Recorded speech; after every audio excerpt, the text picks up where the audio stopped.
Hello, good afternoon, everyone. Good afternoon. Hey, hey, welcome and thank you so much for being here. Really excited for the occasion to celebrate Moki Ruminski's term as Milwaukee Emerging Poet Fellow in the practice category, along with poet mentor Chuck Stebelton. So, yeah, woo. All right. So we'll get to hear Moki share some writing developed over the past several months, and maybe some other, and then and Chuck will read. Chuck first, then Moki. I have just a couple of announcements, so I'll but the first is that both poets do have books for sale, including this. Handsome, lovely volume, Hiss Against the Grain, by Moki. And then this, From Treble Clef, a little print piece by Chuck, is a gift to you present. So take one of these wonderful poems in there. So, that's to say, visit the front desk of the bookstore after this. And then I hope you'll come back for a few things, 3 things. One, the first, on Wednesday, actually this is a virtual reading, but it's a pretty wonderful, becomes sort of something of an annual partnership with the African Poetry Book Fund and Akashic Books, who put out annually these New Generation African Poets chapbooks box sets that feature chapbooks by between 10 and 12 poets who live on or are from the African continent, various nations right across, so it spans the whole continent. But really amazing chapbooks. It's been a really wonderful partnership. So those readings do take place online because it's an international readers joining us. So that's going to be Wednesday. This coming Wednesday, the 14th at 7 p.m., virtually via Zoom. Really incredible readings, just kind of every time. So many thanks to African Poetry Book Fund and Akashic Books and you for joining us. And then Thursday, the 15th at 7 p.m., we're going to be, this will be here and live streaming, but here, the Formation Series for New and Improvised Music. This time featuring, this is a monthly music series, third Thursdays. This time featuring a solo set from Nick Verbos, and then a set Robert Lundberg presents Bypassing Upon with a little group of Chicago improvisers who are pretty remarkable. Sam Scranton, Robbie Hunsinger, and Leah Cole. So Thursday. And then, many of you might know what I'm going to say next. I think our annual Poetry Marathon is happening January 24th and 25th. At St. Kate, the Arts Hotel, 12 hours each day from 10 to 10, and readings, music, film, short films, food. It gets a little surreal, after a while. It's really fun, it's an amazing time, and it also acts as a major fundraiser for us, so I hope you'll consider joining the 24th and 25th. Tickets now available. Talk to us if you'd like to know more, visit us online. Also, the full schedule is available online. So, all right. Now, the poetry. We're going to kick things off with Chuck Stebelton, who is the author of 100 Patterns and 3 Heuristics from Green Gallery Press. Easterly is forthcoming from The Year. His previous poetry collections include An Apostle Island from Oxeye, The Platformist from the Cultural Society, and Circulation Flowers from Tougher Disguises. He serves as Director of Special Projects and Initiatives at Woodland Pattern. Where's that? And has held residencies at Linden Sculpture Garden. He prints pamphlets, broadsides, collaborative print objects, and such under the Ben Tinterstices Editions imprint. And then I have some, things to say. So, Chuck Stebelton's is here's where I say nice things about the poems. Chuck Stebelton's is a light but indelible touch, like an uninked plate pressed into paper, a quiet insistence, dry humor, and unassuming wordplay, or sometimes assuming, I don't know. Quote, golden-crowned kinglet singing, he is Riz. The poems are incremental and recursive, such that the words are both full and empty of the referent, that we might see each named thing in our mind even as we hear it transmuted into something else. Quote, a sonic return heard as tonic, and frequently returns, spirals, eddies, and that lyrical fluidity and alchemy keeps us always on the cusp, the edge of something, always almost arriving, and always already there in, quote, the nearly, the now, and now, Chuck Stebelton.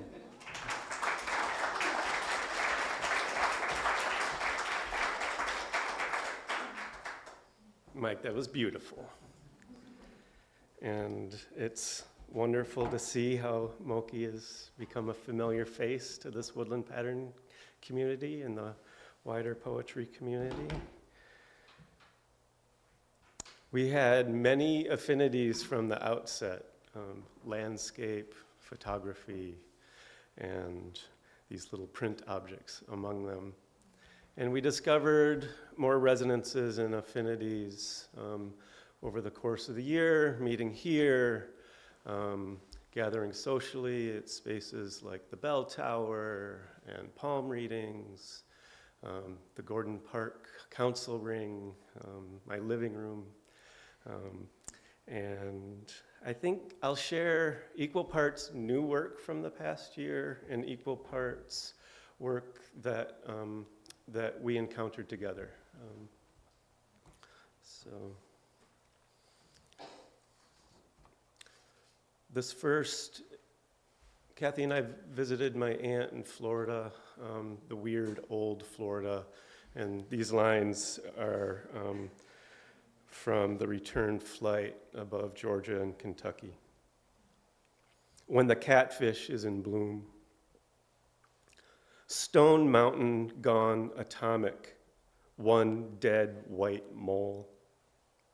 All the ginseng one can muster, the oxbows narrowly kerned. Up stands the dam, its authority. The nearest valleys all squint, a skein of geese harshly lit. A snowflake, a hopeless romantic, when the catfish is in bloom.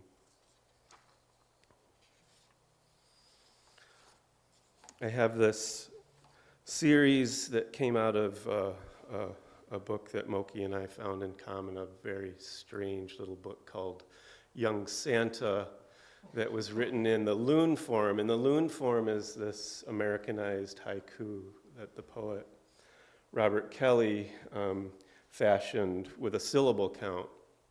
And the poet and teacher Jack Cullum sort of perfected with a word count. And the word count is 3 words, 5 words, 3 words for an 11-word poem. And that book linked the loons. And it became a daily practice of sitting down to write 3 loons a day, and then, of course, veering from the form. So, from treble clef, Guernica in green, Guernica in black and green, Guernica in red. Guernica in black, Guernica in black and red, Guernica in green. Guernica in red, Guernica in green and red, Guernica in black.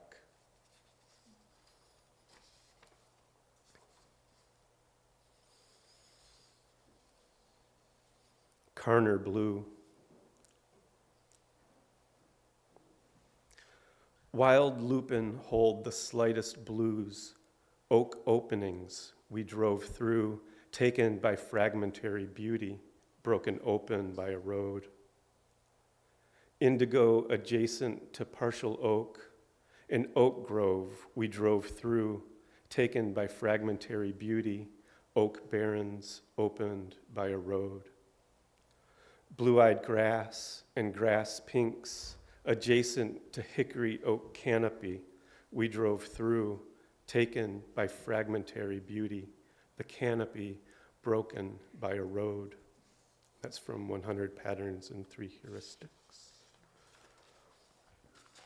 And then I want to share a couple of poems by two poets who have shared this podium, walked these floorboards over the past 4 decades. First is Robert Creeley, and the second was my predecessor here at Woodland Pattern, Stacy Samazic. Robert Creeley, The Kitchen. The light in the morning comes in the front windows, leaving a lace-like pattern on the table and floor. In the silence now of this high, square room, the clock's tick adjacent seems to mark old time. Perpetually sweeping this room, I want it to be like it was. And these are from a forthcoming book by Stacy Samazic titled About the House. The kitchen. I've always wanted this, a kitchen that could fit a kitchen table, but we habitually take our meals at the coffee table.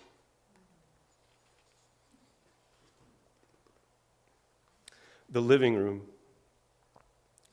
We wonder if we can keep the potted tree alive past Epiphany, the glass lemons and fishes a concession to decoration, an exsanguinated young adult stance. Noise on the handed-down TV, she reads and I list. Votives, bitters, cassis. Lighter, spider plant. The coffee table where we eat. We draw the shades now that the maple leaves don't shade us. Concerns of storms on this hill, the paranoia of living on a dividing line over time assuaged. The 6-month wait and counting for the pellet stove people, so the pellet stove is a shelf. Petrified wood from Tucson, stained cherry from Milwaukee, sock monkey with felt antlers right on Maine. Every morning when I lift the shade facing the wooded back, I expect to there be a spectacle that is not there.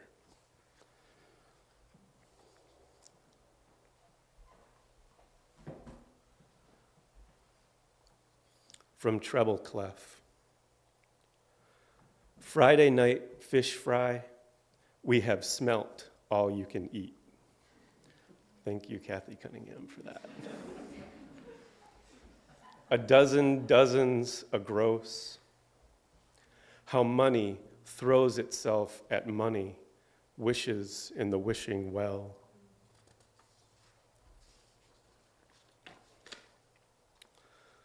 And this is an excerpt from Pool 5 Journal, and Pool 5 was a cohort of artists that gathered at Lake Michigan in a house in Walker's Point this past summer, and I was the token poet among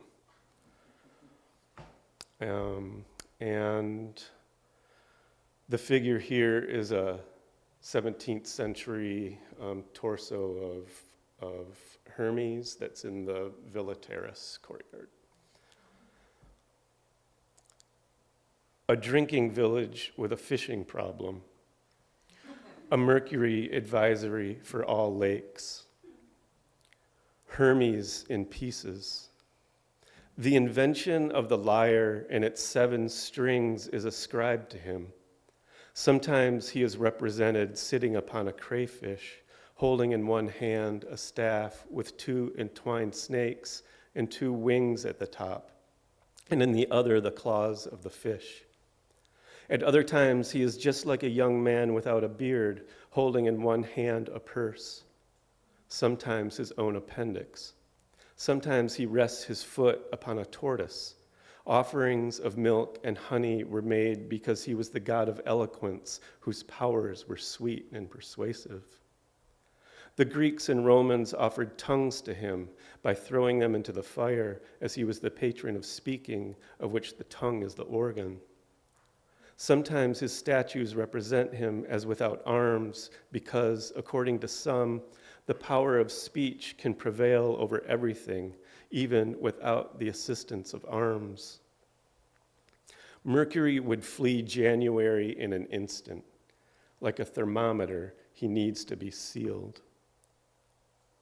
Phragmites, a halophyte, salt-loving, brackish, bookish as papyrus.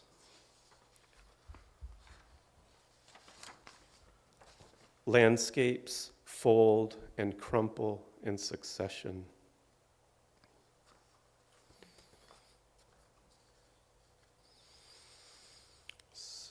Moki and I we looked at a couple of forums. We looked at the Loon Forum and we looked at the prose poem with Cole Swenson as a model. And I'll read 3 Cole Swenson paragraphs here.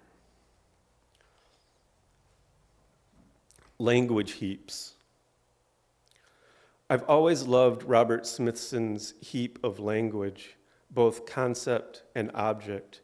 And one day while visiting my family in the house in which I grew up, I looked out the window of my old room and realized that the hill I'd been looking at throughout my entire early life just happened to have exactly the same silhouette as this heap. When years earlier I'd been asked to talk at a conference about my relationship with Smithson's writings, I found myself focusing on its physicality. Where I feel his writings most is in their physical marks. And though there are other instances as well, the heap of language, the most outstanding. In it, he added to the earth. He built ground rather than carving it up, displacing it, or reconfiguring it. And in light of the limitations imposed by the law of the conservation of matter in that work, he enacted the only way of getting around that limit and actually adding to the earth, take something immaterial and make it material. Arguments advanced by 20th century poetics regarding the materiality of language were clearly one of his principal tools, for there they are, doing their part, heap by heap. Gardening, as opposed to a garden, is always seen in extreme close-up. The hand that pinches back an errant sprout, or the hand that picks up a tool and thinks that the hand is as much a part of the garden as any of its other fruits.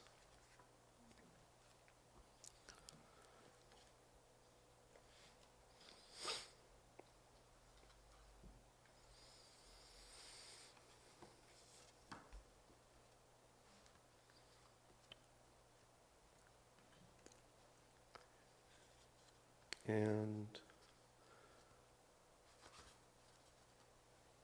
we'll do 2 from Young Santa. Santa learns how to play the piano. Muscle memory is the smallest bird your broken hands can hold. The least you can do is also perhaps the very best. That feels to me like a statement of Thelonious Monk's chromatic phrasings. I think it's wonderful. Santa learns to love his neighbor. There's a dog in that woman's bicycle basket. She rides down the September street. There are voices all over. They are soft like stars in the night. Where else would stars be? In the grass, in the morning, before time hits the sun like a baseball and the ridge catches it like an old glove.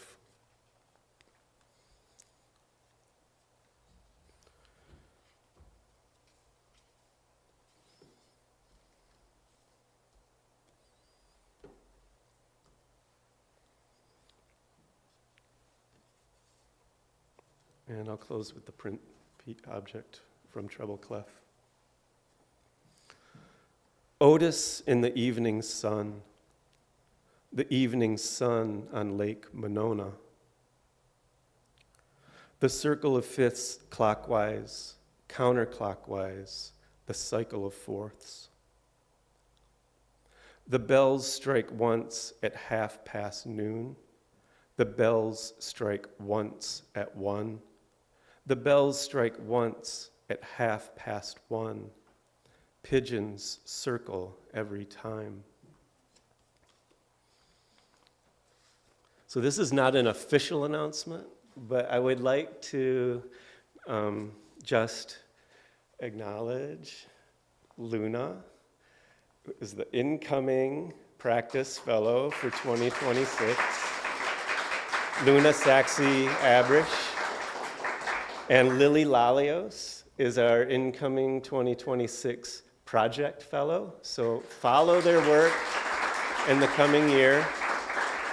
There will be many occasions to do so. And mentoring Luna is Anjano Tanja, the 2026 practice fellow mentor.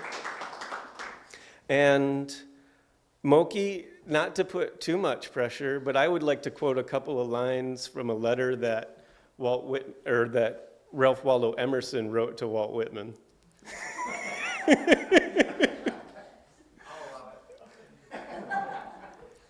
I am not blind to the worth of the wonderful gift of hiss against the grain. I find it the most extraordinary piece of wit and wisdom that America has yet contributed. I greet you at the beginning of a great career, which yet must have had a long foreground somewhere for such a start. It's been a pleasure, Moki. I've learned that.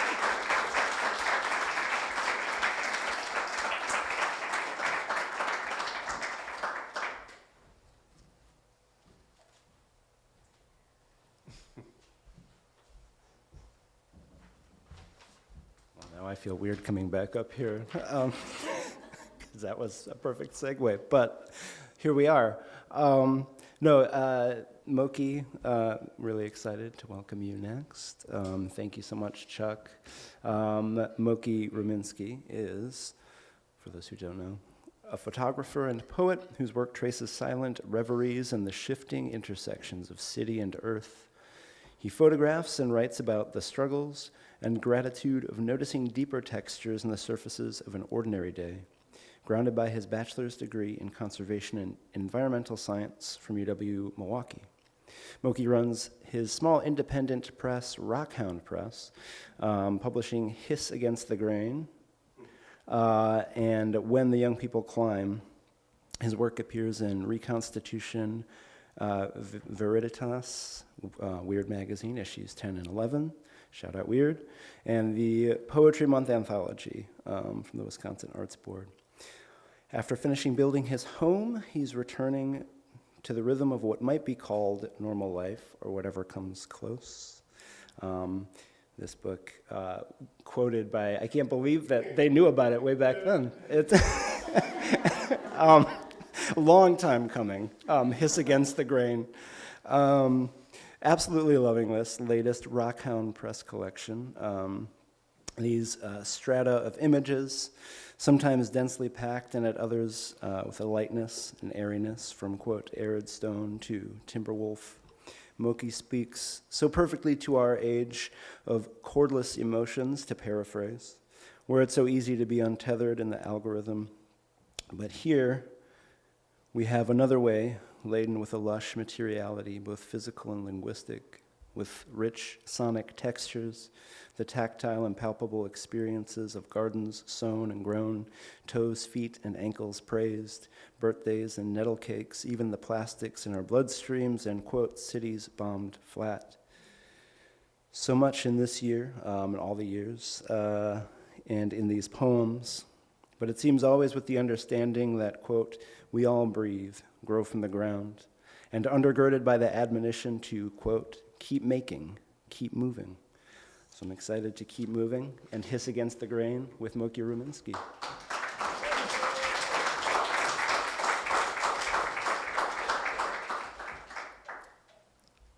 Hi.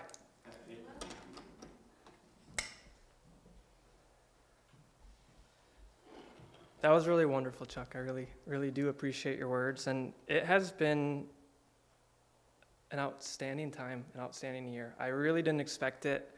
But before I talk more about my past year, I want to really thank Woodland Pattern, Jenny and Laura, and Mike, Marla, Molly, Louis, Antonio, everybody here, just for embracing me, for really having me become part of the community. It was nothing that I expected. I have a tendency to lay my expectations pretty low, so I can build on really high after that. But I really didn't think that this fellowship would create such a community for me. And knowing that it did, I could never thank you enough. So I really want to say thank you for that. It is remarkable that Woodland Pattern has stood the test of time, and I'm looking forward to seeing more of Woodland Pattern in the future. I started my fellowship, and by the end of it, I was a volunteer. I'm here all the time, so it's really addictive. I encourage it. But if you do have addictive tendencies, I would say kind of pump the brakes a little. So with my fellowship, I did have a book stipend. And with that book stipend, I knew that if I didn't pump the brakes, I would blow it probably in one day. So I did not pick books that I would normally pick. I actually picked people's brains. I asked them for their references, their suggestions. And I thought that that would be a better use of my time and Woodland Pattern's stipend for me to get a broader understanding of poetry and tastes and textures through other people's experiences. And I really think that that was a wonderful occurrence for me to use everyone else's tastes and sensibilities. So really the first third of the year of my fellowship wasn't based around me trying to consume things, but I just found myself reading everything, going to poetry readings, coming to workshops, reading emails that Chuck and I sent back and forth, and reading a bunch of literature. That set me up to having a generative summer, a time of production, a time of really just not getting in the way of myself and creating. And I wasn't planning on coming out with a book, but it felt really natural to have something celebrate and acknowledge the year and the accomplishments and the time that we had together. So without further ado, I would like to start reading. And if you all would be so kind, I'd appreciate you listening, and everyone here and everyone afar, I just want to say thank you once again. This first poem is titled Against Self-Capture. It's a poem about identity.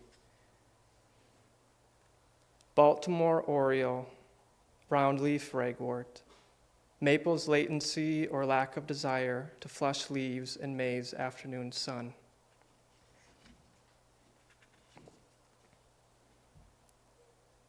'90-60. This poem is about a pair of shoes in my closet. Landslide with mushroom and incense, incense with rain cloud and arid stone, olivine with great plains and arid stone, black with reflection, sea salt with castle rock, great plains with twilight haze and true red, new spruce with peach blossom and team royal, mineral with gray matter, black with castle rock and rain cloud, sea salt with concrete and silver metallic, pearl gray with linen, linen with dark juniper, landslide with mushroom and incense, slate gray with arid stone and timber wolf, rose sugar with angora and ice wine, landslide with mushroom and incense, dark olivine with olivine and black, landslide with mushroom and incense. Take this blind guy to the store, explain everything. Pry bar carries, easily wakes combustibles to become productive. Her table cleared off by 2 front teeth. Nothing grows here except aluminum steps.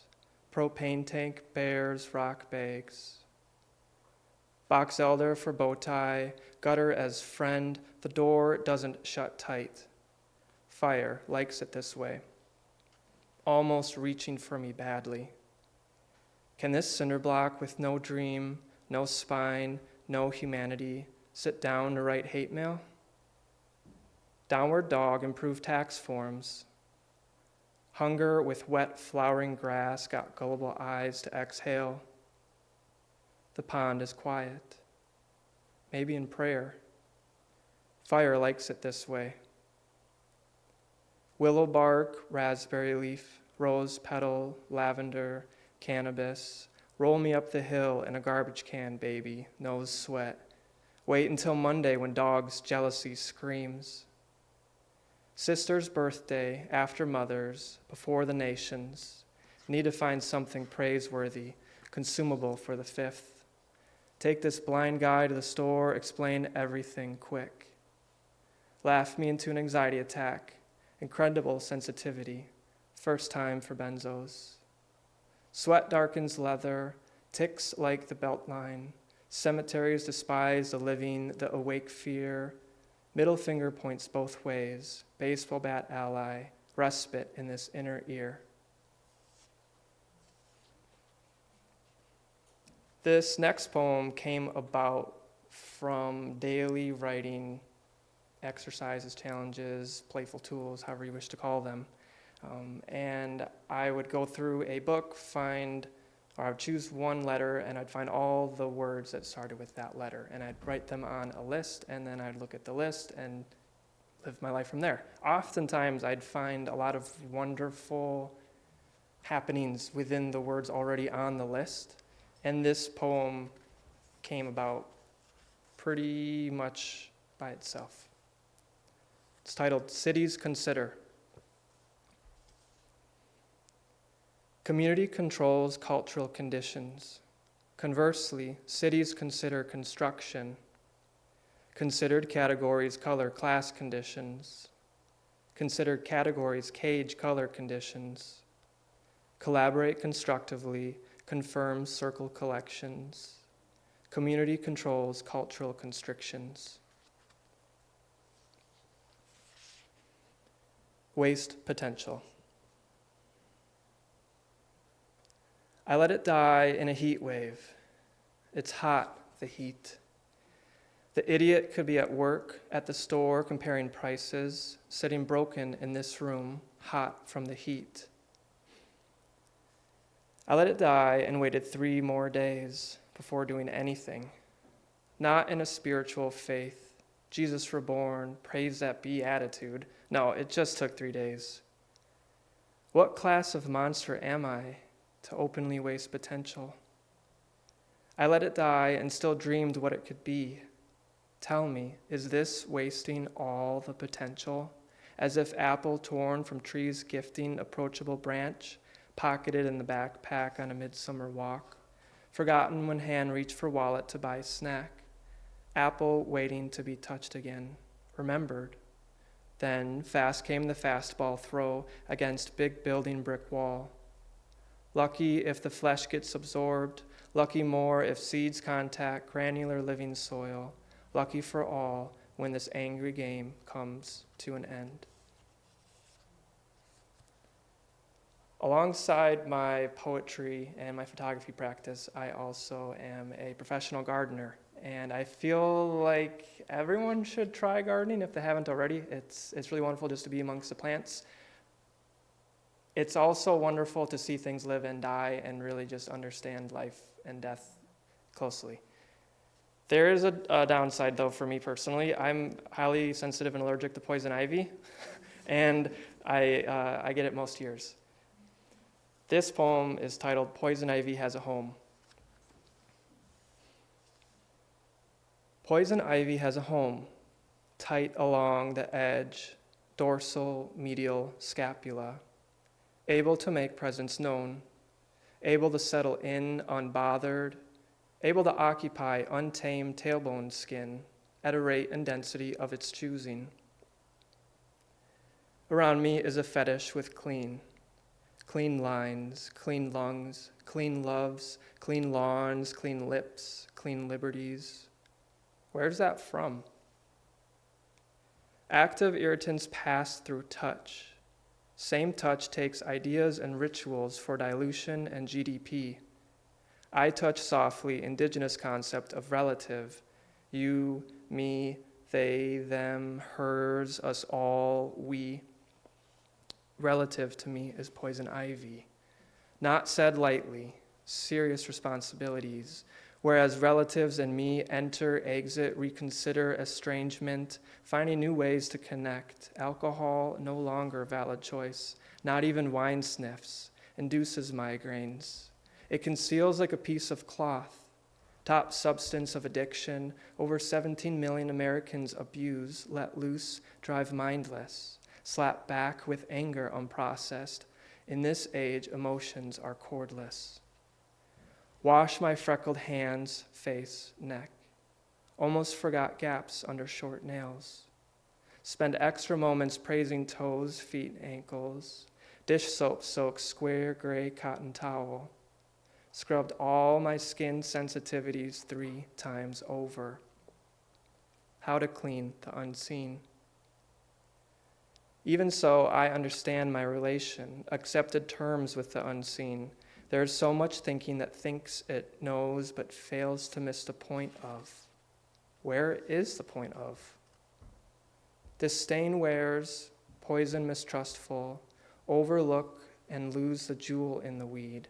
But the jewel weed is also my relative, and it has a home on me in the same room as poison ivy.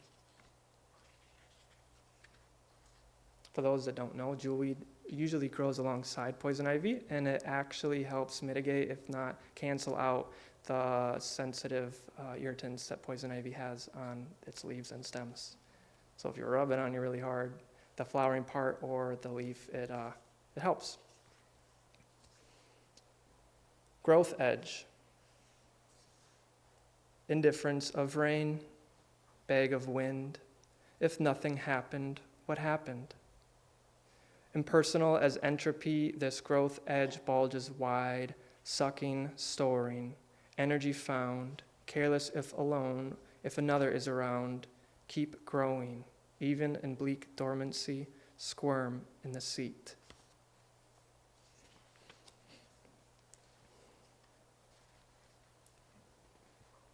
This next poem is about one of the hardest house projects I've accomplished to date, and I can now say that I've accomplished it because it hasn't failed quite yet. But it was me in the midst of doing the project. It's also about me being really inspired by translations once again. I'll leave you with that. It's a plumbing project. I'll say that. A lot of these poems have multiple meanings. A lot of them are based around the house or based around gardens, but this one is based around plumbing. Copper rings. He brought literary appreciation to Menards. Blue shirts be nosy, ask, "Are you finding everything all right?" He considers and replies, "Who could say?" He pays an exact change, presenting clumsy or obsessive or diligent. Customers coagulate. He pauses count, thinks when he'll hot potato his last penny before the copper is no longer appreciated. Copper rings crimp around French poetic translations. He has no time to read books, only recommends them as blue and red tubes orchestrate emotions, the temperature of his day bent by their gestures. It starts in his mouth. The non-discernible, non-governable hum disassociates out of this mess. The measuring cup beside the patient bedsheet made the toilet a gift. Instead of splashy snow, splashy wood chips. Pond in view, in birch tree shade, he inoculated wood chips with oysters. Never fly agaric, only blue oysters.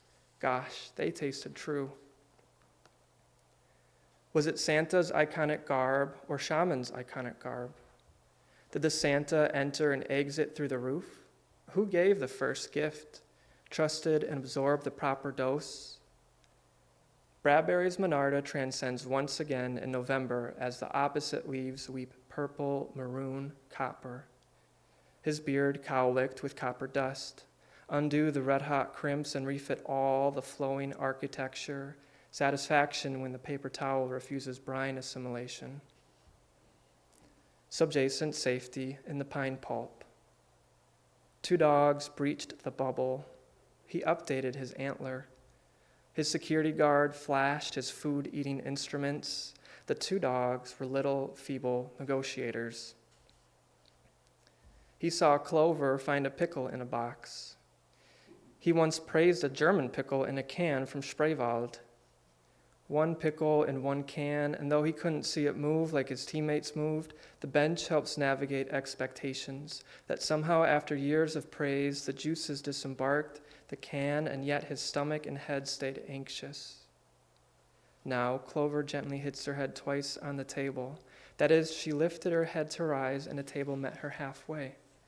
And she says, "Ow," twice out loud. She is unhurt and determined.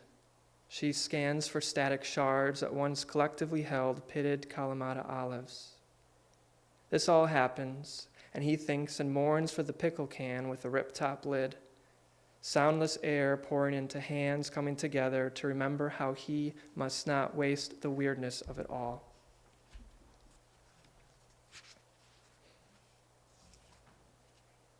Order number WOB10318134281331. It's a book order. Sunday, just kids. The essential June. Time is a mother. American primitive. If you can name the authors or show me the books, find me afterwards, because we're probably going to be good friends.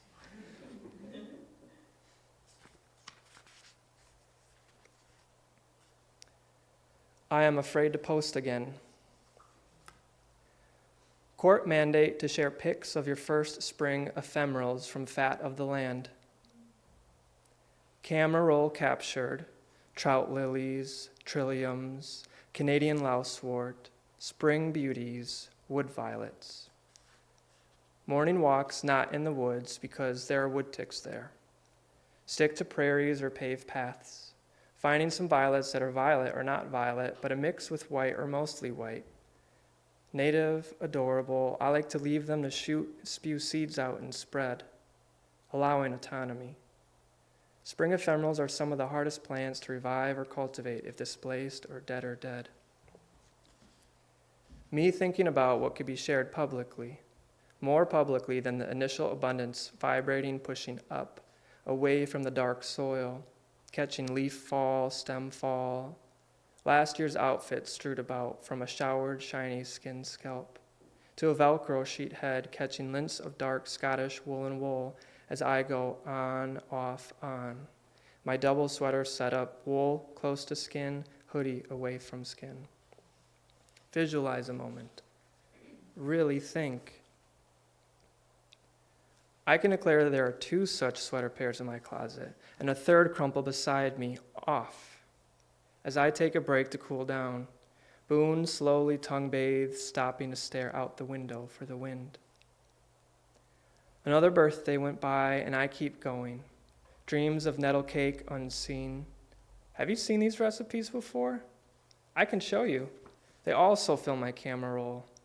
But I don't bake sweets, and I don't like sweets, so I don't ask for sweets. Yet I garden nettle each year in the front entrance perennial bed. Early nettle patch will grow past the desirable tenderness to be dense, stiffer, to be taller than me. And thoughts of spring ephemerals will be filed away in my camera roll like the screenshots of items I wish to purchase.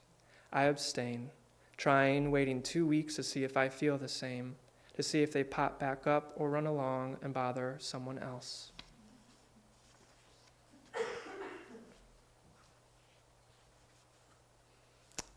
I've mentioned it briefly here. Over the years since I've been a teenager, I've struggled with migraines, and some years are worse than others. Some years I don't have them at all. Some I have multiple episodes a month.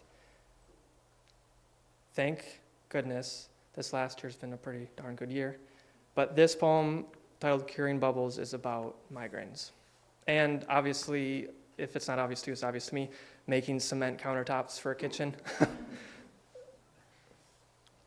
Curing bubbles.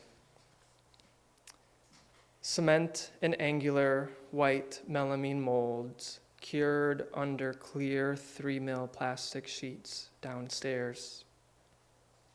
If it just came to be, what could it be cured of? Something hereditary? Maybe, could be. Photophobic, phonophobic, osmophobic, allodynic, neurologic, eye socket, brain bucket, one big bubble, bubbles. Sequence replayed, second guess, filling breath, bubbles, bubble. Maybe, bubble, bubbles. And that's one of my biggest troubles. If, when, bubbles, bubble. Swallow. 1. Depart Milwaukee, North Arlington Place, Kane, Humboldt, Capitol Drive, Estabrook, Hampton, Port Washington, Interstate 43. Off-ramp, take 33, then south on Birchwood becomes Knollwood. Left on Blue Goose, arrive, Saukville, Cedarburg Bog. 2. Silver Ford station wagon, legally mine. $5 ceremoniously gifted. Rest in pieces. Gertrude is stopped and parked along Circle Gravel Drive. Skip the owner's funeral. Friend's father, trauma during oil change. Couldn't ask which car he was pinned under. Was I gracious enough?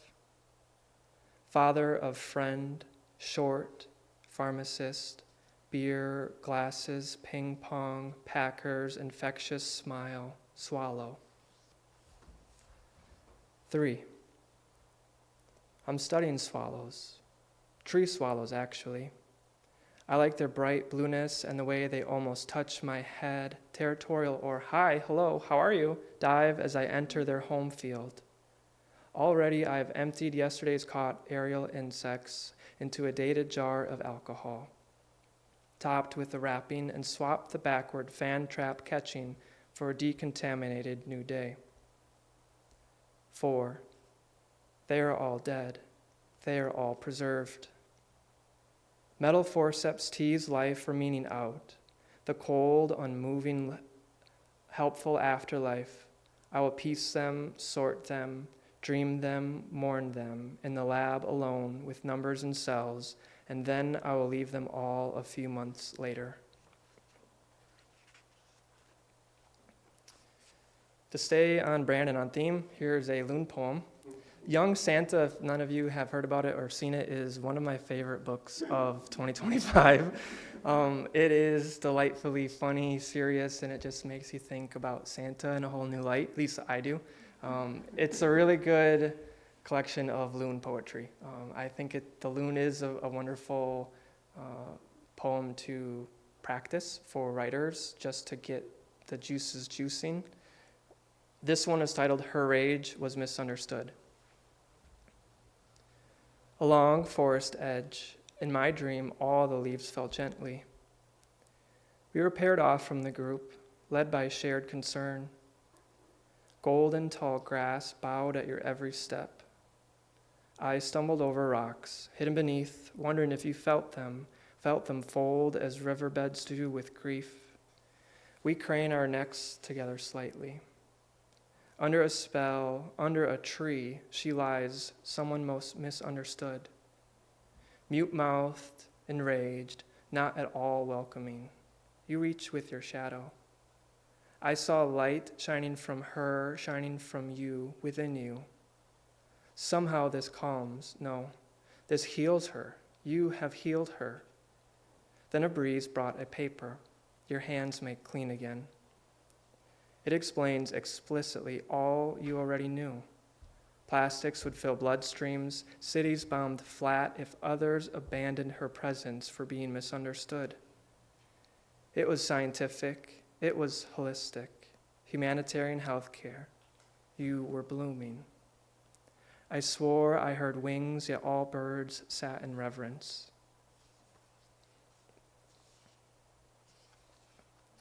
Alongside leftover layers. Sun, grass, sparrow, resting, too peacefully. South side of the house, left side of the breast. Shares attracts box elder bugs, who lightly brush by, hovering, not flying. The desperate attempt, 2 broken aster stalks. Leftover, whitewashed, reassigned chopsticks, holding, not squeezing. Aerial energy also walks. Let gravity guide downhill along the trees, crouching, incorporating. Lilac bud stretching. How old is this Bartlett pear? Slime grip to the bottom of the bucket. Tap, tap, tap, and now poked, tossed alongside the leftover layers. Weekly substratum blending to brown. Fridge wastes down to scrubby earth, opposite direction of prayer. I want to give my food another chance. I wish to give my sparrow another chance. 2 fingers over heart, another chance.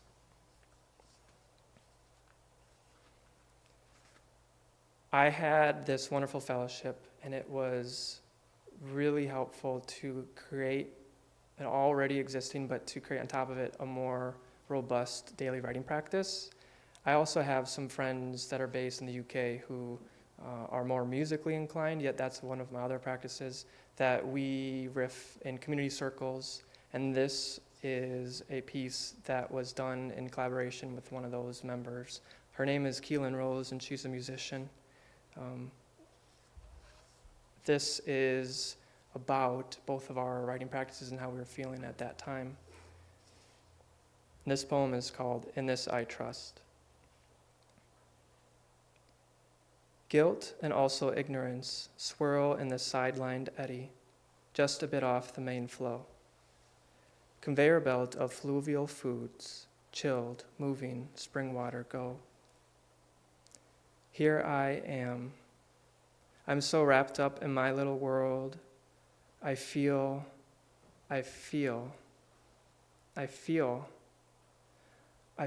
this, and I feel like these free writings, though not always freeing, are rubbish, yet awfully relevant. So much bigger things going on in the world, so much compassion to take hold of, hold in chest. How can my feelings connect? How can I shake it off and see what's next? Drop a few more nervings in cup, attempts to let the grief flow, stress sliding off. Keeping chest up, diaphragm and lungs filling, expelling. Ill-spent attention and thought circular in nature dwelling. When in doubt, breathe it out. Well, I'm still breathing, and everything is louder now.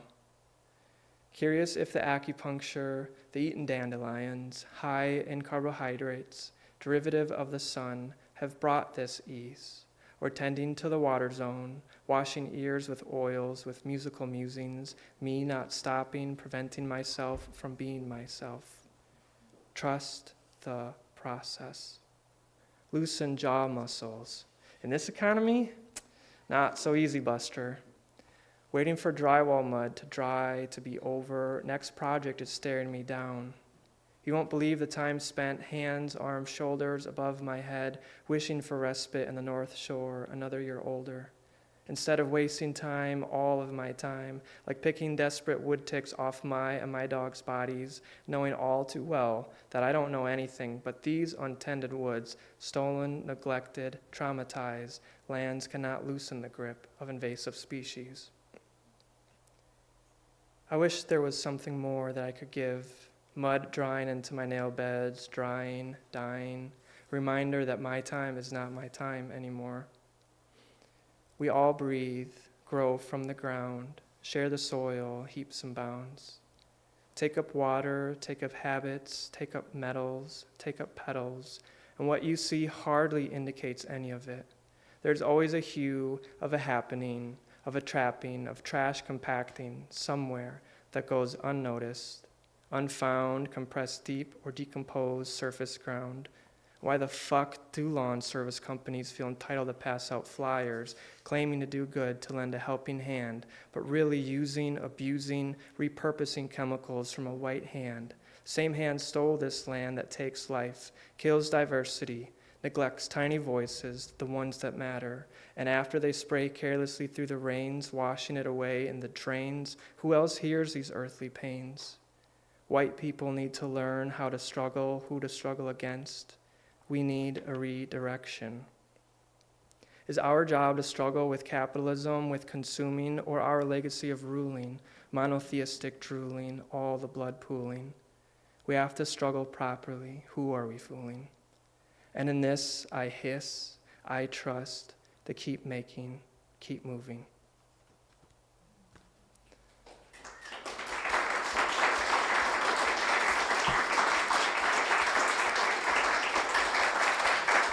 Thank you. Thank you again. Really do appreciate it.